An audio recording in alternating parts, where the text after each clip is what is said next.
अखंड मंथन। अंक जून 25।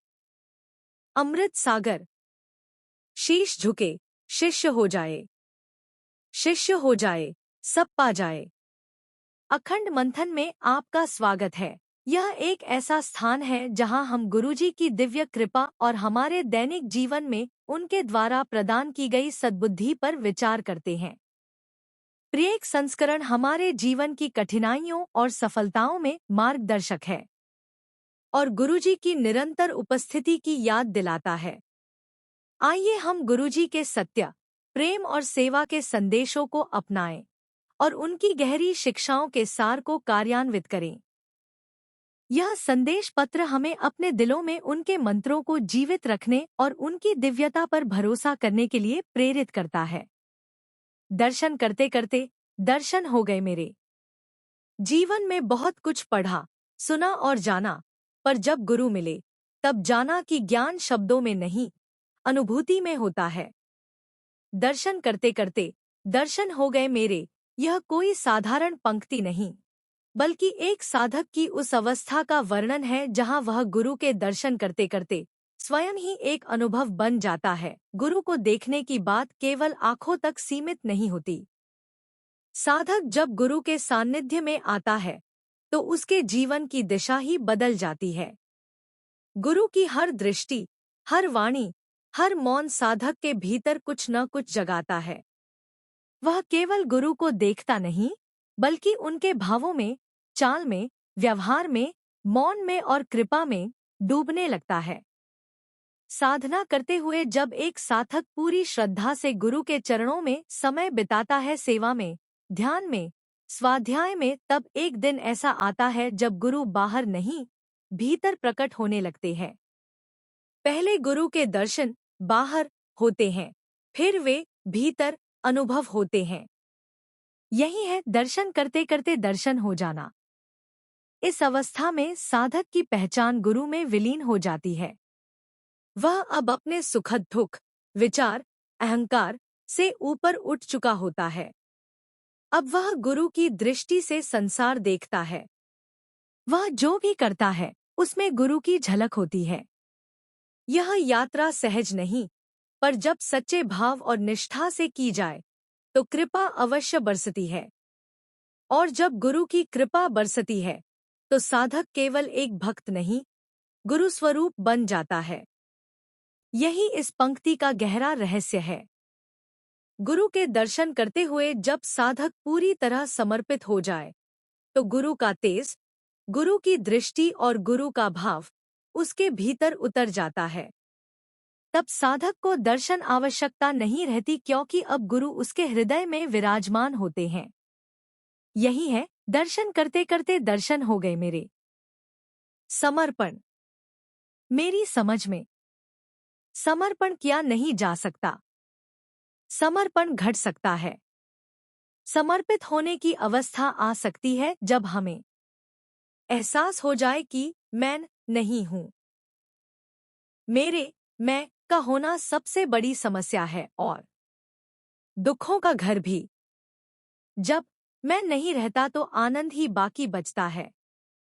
मैं से मुक्ति हो जाती है जब अपनी कमजोरियों का एहसास हो जाए, अपने अवगुणों का एहसास होने लगे, अपनी नीयत का एहसास होने लगे, जब अपनी बदनीयती का भी एहसास होने लगे, अपनी लालसा का, अपने लालच का, अपने स्वार्थीपन का, अपनी चालबाजियों का, अपने अभियान का, अपने अभिनय का, समय समय पर बदलती भावनाओं का, अपनी भावनाओं का, अपनी दुर्भावनाओं का, इतनी कमजोरियों और अवगुणों के बाद भी परमात्मा बरसने का एहसास हो जाए तो ही समर्पण घट सकता है, तो ही धन्यवाद पैदा हो सकता है, तो ही ग्रैटिट्यूड के शब्द भीतर उत्पन्न होते हैं। फिर धन्यवाद शब्द का उच्चारण करना नहीं पड़ता, हमारा हर एक्शन धन्यवाद सहित होता है। फिर हम ही धन्यवाद हो जाते हैं। प्रार्थना समाप्त हो जाती है, मांग समाप्त हो जाती है, आग्रह समाप्त हो जाता है। ऐसा हो, वैसा हो, सब समाप्त हो जाता है। तब हमारे हाथ सच में जुड़ जाते हैं। फिर जो हो वही आनंद हो जाता है। न दुख बचता है, न सुख बचता है। फिर सिर्फ होना ही बाकी बचता है। जो है वही है। न होने जैसा कुछ नहीं बचता। नहीं है शब्द समाप्त, हाथ सजदे में प्रार्थना में उठ जाते हैं। बस मेरी समझ में यही आया है। ठीक है या गलत, आप जानो। गुरु और शिष्य परंपरा सबसे पवित्र परंपरा है, कहा जाता है, और ये सत्य भी है कि गुरु गुण है। बस गुण, हाँ, हर गुण में परिपूर्ण जो होता है वो गुरु कहलाता है। हर रण, हर क्रिया से पूर्ण, हर परिस्थिति का उपभोग, ना किसी से बैर ना किसी से दोस्ती, सभी से प्रेम, ना कोई आशा ना कोई निराश, एक परिपूर्ण व्यक्तित्व को गुरु कहा जाता है। जो स्वयं भी गुरु की क्रियाओं से, गुरु की अग्नि भाटी से पक कर निकला हुआ होता है, स्वयं अपने गुरु के प्रति प्रेम और समर्पण के द्वारा पूर्ण होकर गुरु द्वारा प्राप्त आज्ञा से मानव सेवा, मानव उत्थान के लिए पूर्ण रूप से समर्पित होता है। प्रकृति के नियमों को मानते हुए, प्रकृति को पूर्ण रूप से मान देते हुए, प्रकृति का अनुसरण करना। प्रकृति का नियम नकारात्मक को सकारात्मक में बदलना। पृथ्वी पर दी गई हर सकारात्मक चीज जब वापस प्रकृति के पास जाती है तो उसमें अधिकतर हिस्सा नकारात्मक होता है, पर वो उस चीज को वापस सकारात्मक करके वापस उपयोग के लिए परोस देती है। ऐसे गुरु भी मानव उत्थान के लिए, मानव की नकारात्मक सोच और कर्म को अनअपेक्षित रूप से सकारात्मक करने पर कार्य करते रहते हैं। गुरु का मानव रूप, मानव उत्थान के लिए कार्य, चिक लक्ष्य। मानव रूप लेकर पृथ्वी पे जन्म, जिस कार्य के लिए जन्म लिया पूर्ण करके इस शरीर से वह संसार के मोह में न अटकते हुए शरीर को भी त्याग करने में क्षण मात्र का भी विलंब नहीं करते। अपने द्वारा कई शिष्यों को भी गुरु भट्टी में पका के मानव सेवा के लिए तैयार करते हैं। शिष्य को अपने पास बुलाना, अपनाना, शिष्य से समर्पण का सफर पूर्ण करना, समर्पण से शिष्य का पूर्ण होने और समर्पण के पश्चात शिव की यात्रा शुरू करना, शिव की यात्रा पूर्ण होने के पश्चात उन्हें अपना रूप देना, सेवा में अदृश्य रहते हुए सहयोग करना, शिष्य को गुरु बनाकर स्थापित करना। शिष्य को गुरु बनाना, ये क्रिया चलती रहती है। इस क्रिया को ही गुरु शिष्य परंपरा कहते हैं। ध्यान गुरु में रखना। ऐसा कहा जाता है कि कोई भी चीज़ हम लगातार 40 दिन करने से आदत बन जाती है।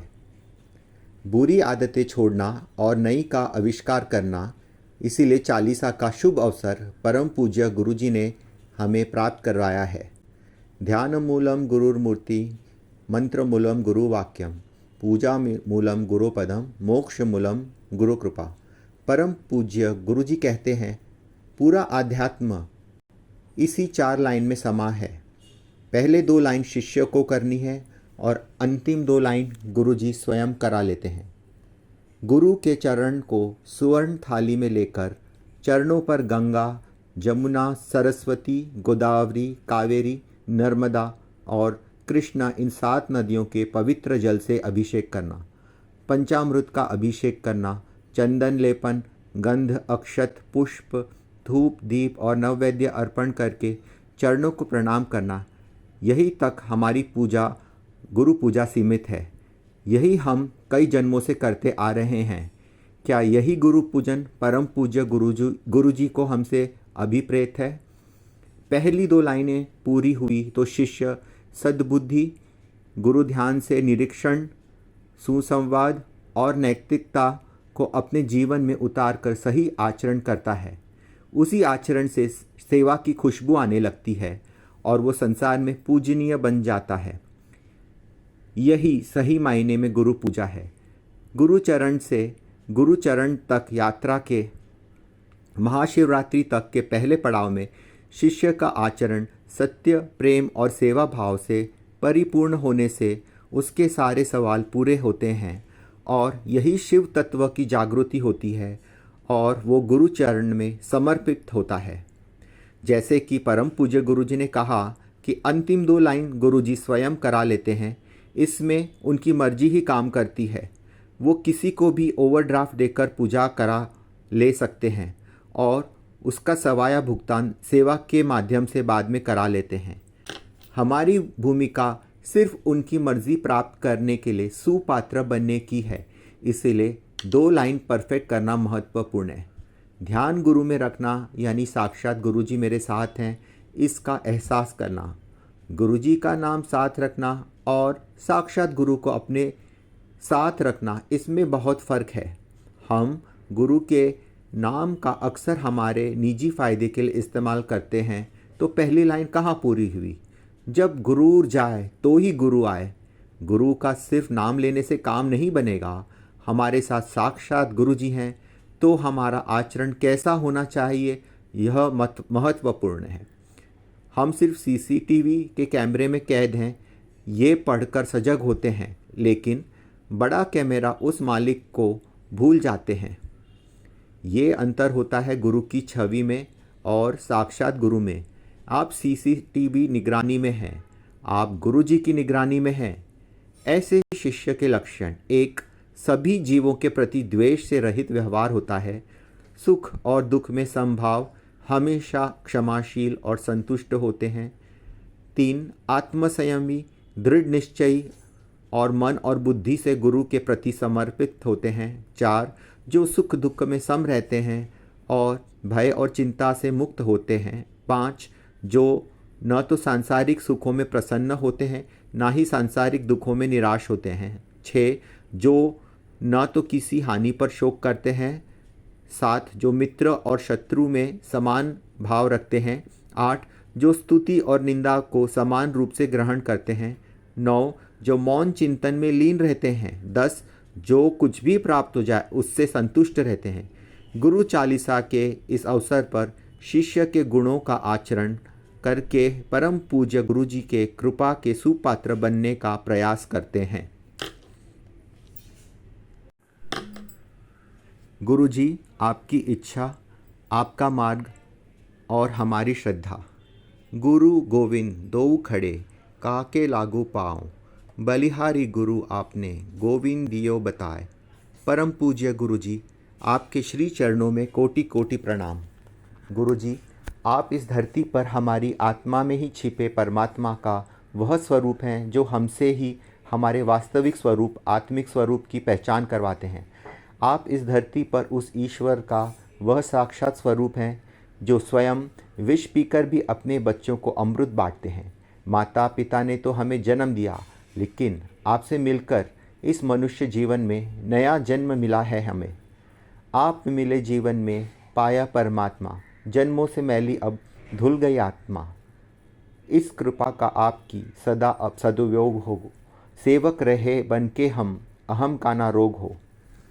आपकी इतनी कृपा, इतनी दया हम पर कि आप अपना पूरा जीवन ही हम बच्चों पर न्यौछावर कर देते हैं।